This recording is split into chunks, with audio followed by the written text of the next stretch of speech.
The last thing my mother said to me before my sister's engagement party wasn't hello. It was Astra. Stay out of the family photos. You ruin the mood. She didn't whisper it out of anger. She said it calmly, like it was the most natural truth in the world, while adjusting my collar as if I were an inconvenience she needed to tidy up before the guests arrived. In that moment, something inside me cracked so quietly no one noticed, but deep enough that I did. I stood there, watching her walk away, realizing she hadn't just excluded me from the pictures. She'd excluded me from the family a long time ago. My name is Astra Leorin. And that was the night everything finally broke open. I landed in Santa Fe, carrying the kind of exhaustion that doesn't come from miles or altitude, but from knowing exactly how the night would unfold. The moment I stepped into the venue, it was clear no one had been waiting for me. A few polite nods drifted my way thin.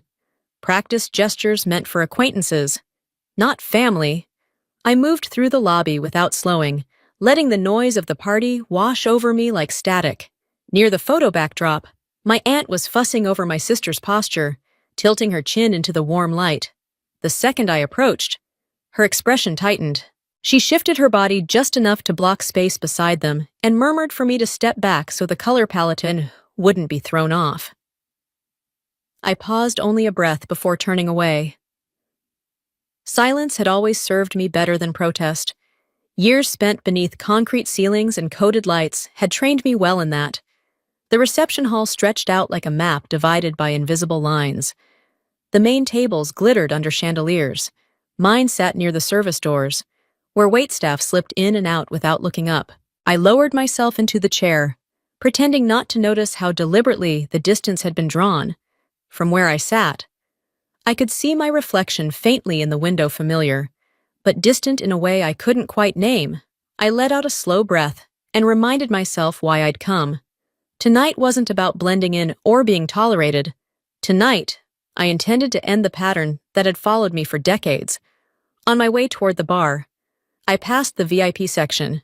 Mason Hale looked up mid-conversation, and for a single suspended second, his eyes locked on mine. Not with confusion or recognition of a stranger, but with the sharp, startled focus of someone remembering a voice he shouldn't be hearing in a place like this. My life has always existed in two separate worlds that refused to touch.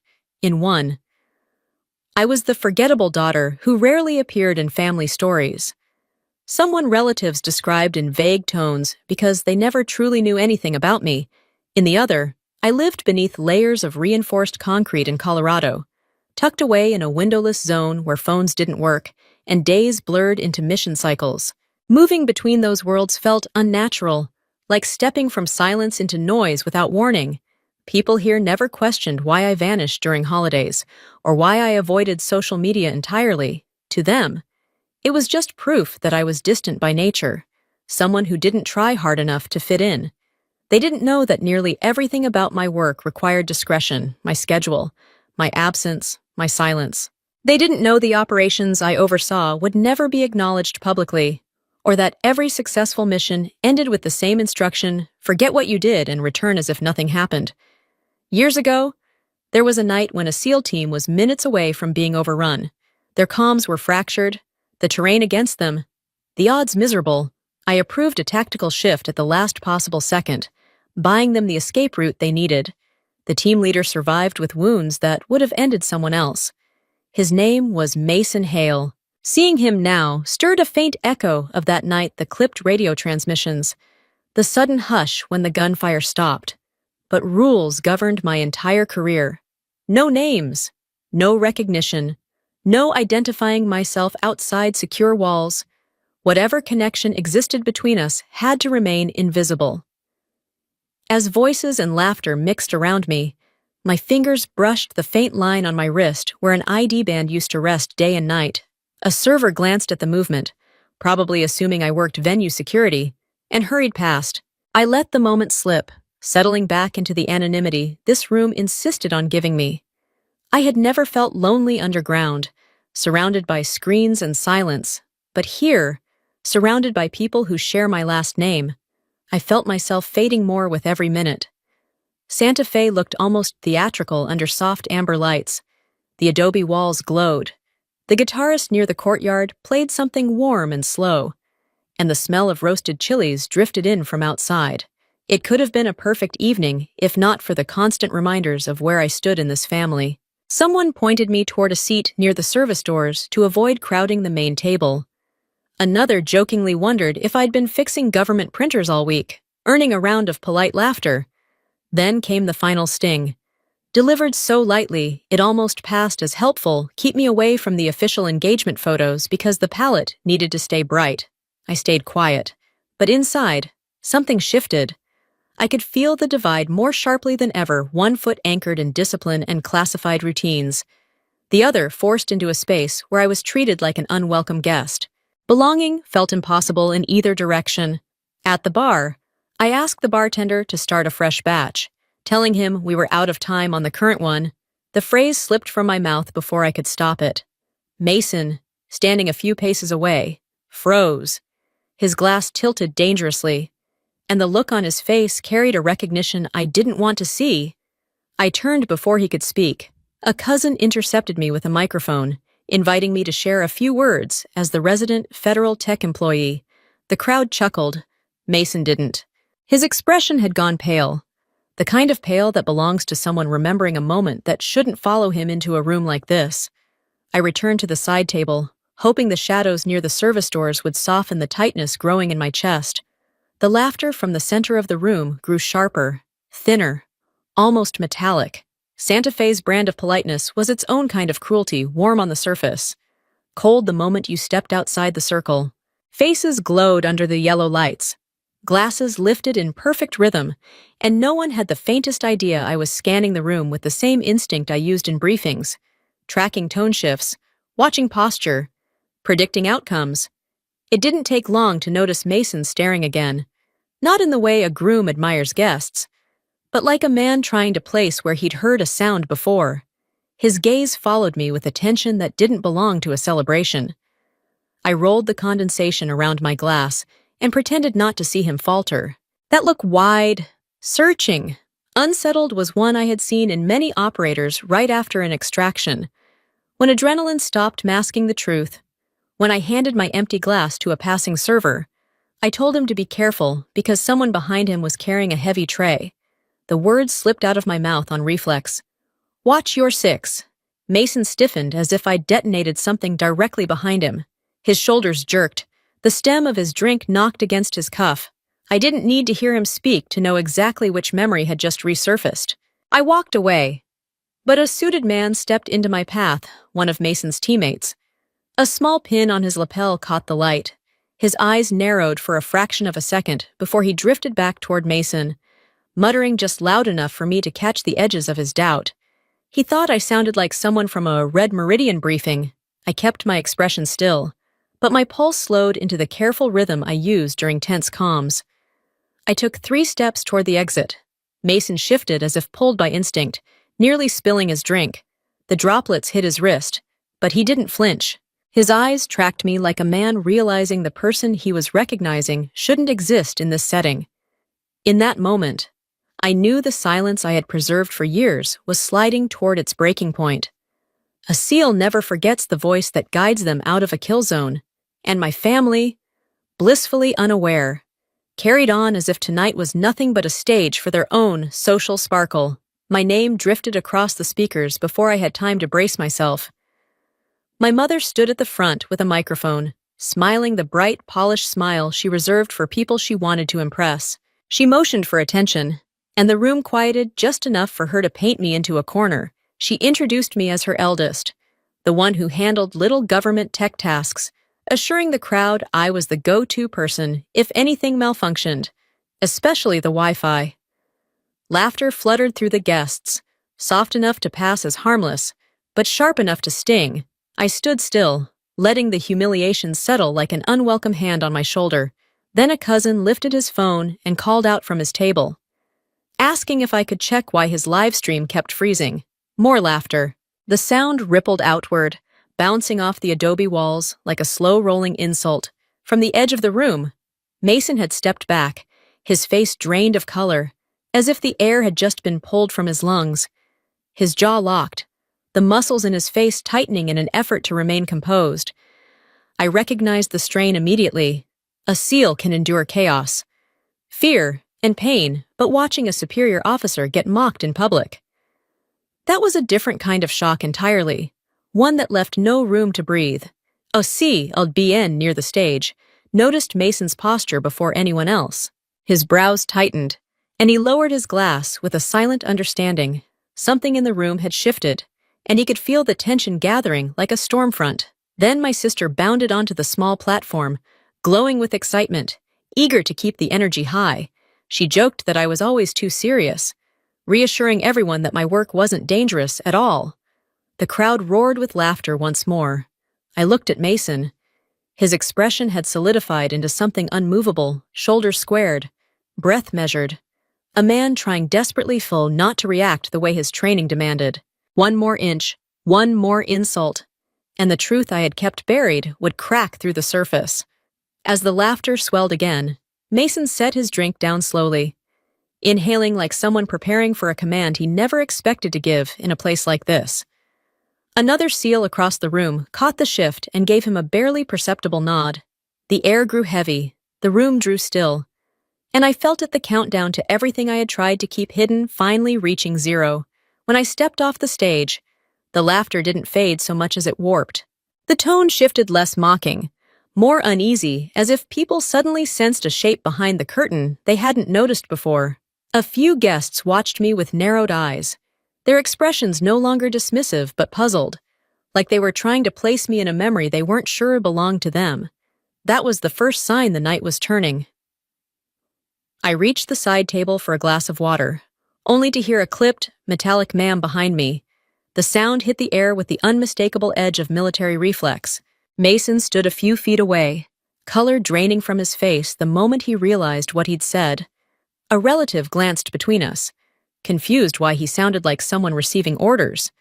Mason dropped his gaze instantly, as if resetting himself from a protocol breach he couldn't explain. Before the tension could settle, one of his teammates drifted over. His voice stayed low. But I caught enough. He was questioning Mason's stare, asking why he kept looking at me like I'd stepped out of a command center. Mason swallowed hard and admitted he thought that might be exactly the case. The air tightened another inch. A retired soldier near the buffet studied me openly. His eyes traced my posture, my stance, the way I scanned the room. Then he whispered to his wife that I wasn't who the family thought I was, that he'd seen my expression on leaders, not observers. His words slipped across the tables like a small but growing current. My sister appeared suddenly, grabbing my arm with a frantic whisper. She begged me not to stress Mason, insisting he was overwhelmed and needed space. I almost laughed at the misunderstanding. Mason wasn't shaken because of me. He was shaken because, piece by piece, he was recognizing something he never expected to find here. As I walked beneath the warm yellow lights, Mason stepped aside sharply. Not in avoidance, but in reflex, one trained only into subordinates. My family saw it as discomfort. I saw it for what it was, the cracks widening, the pressure building. Everything that had been contained for years was now trembling on the edge of exposure. It happened when I least expected it. I was near the bar when a relative barked out a loud insult about me, calling me useless and always had been. The word hit like a familiar bruise, but I barely reacted. The person who did was Mason. His glass shattered against the floor. Cutting through the music and chatter, he shot upright, spine locked, shoulders pulled back in a rigid, unmistakable stance. Confusion swept the room, but I recognized it instantly, the posture of a soldier sensing rank. 3 other SEALs froze, watching him. Then me. The guitar fell silent. Even the CLBN near the buffet lowered his drink with a reverence that didn't belong in an engagement party. Then Mason turned fully toward me, breath shaking, and unleashed the command that split the night apart: flag officer on deck. The room stopped breathing. Conversations died mid-sentence. A child dropped his cupcake. 2 off-duty servicemen near the entrance snapped to attention. Every eye swung toward me, bewildered, frightened, trying to make sense of the impossible. Mason's voice cracked as he held the salute, insisting he never knew. My family stood frozen, their certainty collapsing as fast as the quiet spread. And I understood, in that heavy silence, that nothing about this night or our relationship could ever return to the way it was. When Mason's voice cut through the room, everything froze. The noise, the laughter, even the music, all of it collapsed into a heavy, breathless stillness. It wasn't the quiet of anticipation. It was the stunned silence that follows an order civilians were never meant to hear. Faces turned toward me in slow motion, confusion giving way to something like fear. I stood where they had pushed me aside earlier, letting a steady breath fill my lungs the way I once did when a drone feed vanished over hostile ground. One by one, bodies snapped into position. 3 SEALs straightened instantly. 2 veterans near the buffet rose with automatic precision.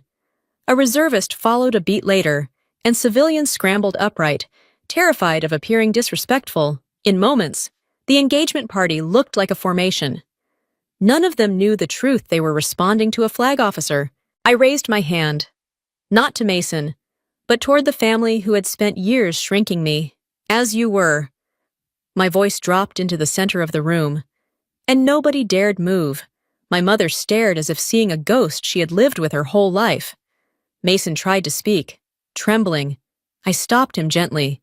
He had reacted exactly as he was trained. My mother reached for me, whispering questions she should have asked long ago. I stepped back, and the entire room flinched. I didn't shout. I didn't break. I simply stood in the rank they had mocked without knowing, and let the truth finish what they had started. My mother reached me first, rushing in with the frantic energy of someone desperate to rewrite the last hour. She stretched her arms as if claiming a prize. Breathless as she insisted she would have acted differently, supported me, celebrated me if only she had known. I lifted my hand and stopped her before she could touch me. Not now. The room shifted with that single refusal, dozens of eyes snapping toward us, struggling to keep up with the reversed gravity of the moment. I spoke plainly, the way I had been trained when every word mattered. Tonight exposed my military identity in a civilian setting. Under federal security protocol, I am now required to limit contact with any civilian relatives if the risk of further exposure remains. No one blinked. It was as if the entire room had forgotten how to breathe. They stared at me like I had stepped out of another universe. Mason approached carefully, posture rigid, voice trembling as he asked for guidance. He worried he had violated fraternization rules by not knowing who I truly was. I stopped him softly, reminding him he wasn't under my command. My sister cried at the sound of him addressing me like a superior in the middle of her celebration. Around us, relatives scrambled to pivot mockery, turning into admiration within seconds. They whispered about my position, my rank, the doors they assumed it could open. An aunt who once pushed me out of photos now reached excitedly for a selfie. I stepped away before she touched me. I looked at them, my mother, my sister, the people who had never understood me, and let the truth settle. I've protected them for years, but protection was never permission to treat me as invisible. Tonight, the truth finally had a voice. A year later, the shape of my life had settled into something steady, something finally my own. My apartment overlooked the Potomac, the water moving with a calm persistence that felt almost like companionship. Most mornings began with the thrum of helicopters crossing the DC skyline, a sound that grounded me far more than any family gathering ever had. I lived without their calls, their expectations, their commentary. And it wasn't anger that kept me away. It was the realization that peace sometimes requires silence, and distance is the only boundary that truly holds. One crisp afternoon, a thick cream envelope appeared in my mailbox. My sister's handwriting curled across the front, soft and hopeful. Inside was a redesigned wedding invitation, different colors, different venue, different energy. Something more subdued, less performative. She and Mason looked calmer in the new photos, as if the year had taught them something too. I sat with the invitation for a long moment, letting memories rise and fall without bitterness. I chose a small gift, nothing extravagant, but intentional, and slipped it into a package, on the RSVP. I wrote a single line, unable to attend due to operational duty. No accusation, no apology, just the truth, pared down to its simplest form. That night, I stood at my window as the lights along the Arlington Bridge flickered on, Scattering gold across the water, I felt a quiet conviction settle into me. I didn't need them to understand who I was or why things unfolded the way they did. Understanding had never been the point. All I needed was for everyone, myself included, to remain in the place the truth had finally drawn. And in that stillness, I felt a kind of peace I had spent a lifetime trying to earn.